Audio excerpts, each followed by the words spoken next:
Welcome to Renu's kitchen 456. ఈరోజైతే మేము గులాబ్ జామున్ చేసుకుంటున్నామండి. ఒకసారి ఇలా ట్రై చేసి చూడండి, చాలా బాగుంటాయి. మేమైతే ఎంటీఆర్ గులాబ్ జామున్ వాడుతున్నాము.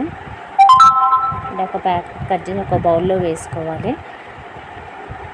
వేసుకొని ఒక స్పూన్ మైదా వేసుకున్నానండి. నేను ఒక స్పూన్ మైదా వేసుకొని మొత్తం రెండు మిక్సీ అయ్యేటట్టు మొత్తం మంచిగా కలుపుకోవాలి.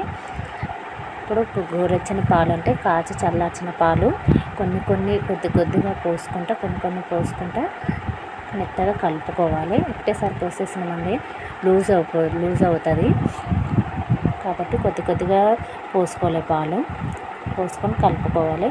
చేతికి పిండి అంటకొద్దు అనుకుంటే గీ రాసుకొని అలా చేతికి గీ రాసుకుంటే చేతికి పిండి అస్సలు అంటదండి. ఇలా తడుపుకొని ఒక 15 minutes పెట్టుకోవాలి. చూడండి ఎంత స్మూత్గా అయిందో పిండి.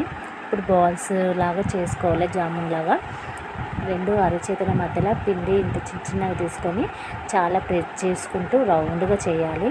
మామూలుగా చేసినామండి ఆయిల్లో వేయంగానే, లేకపోతే ఆయిల్లో కాదు పాకంలో వేయంగానే పగిలిపోతాయి.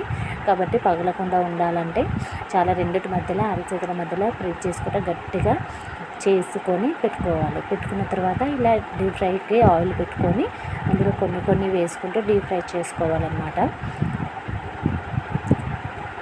డీప్ ఫ్రై చేసుకొని ఇలా గోల్డెన్ కలర్ రంగులో వచ్చిందాక డీప్ ఫ్రై చేసుకోవాలి.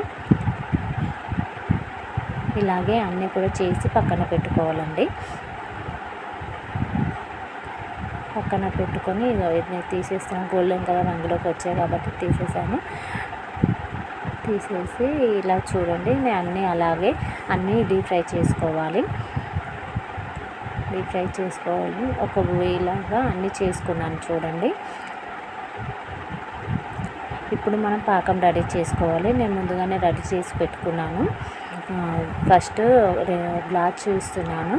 ఆ గ్లాస్లో 2 గ్లాసుల వాటర్ అయితే 1 గ్లాస్ షుగర్ వేసుకొని షుగర్ కరిగిన దాకా ఉంచుకుంటే సరిపోతుంది. ఎందుకంటే పాకం వరకు అంటే మనం రెస్టారెంట్లలో హోటల్స్లో చేస్తారు, కానీ మనం అంతా ఇంట్లో మామూలుగా చేసుకొని తినేయచ్చు.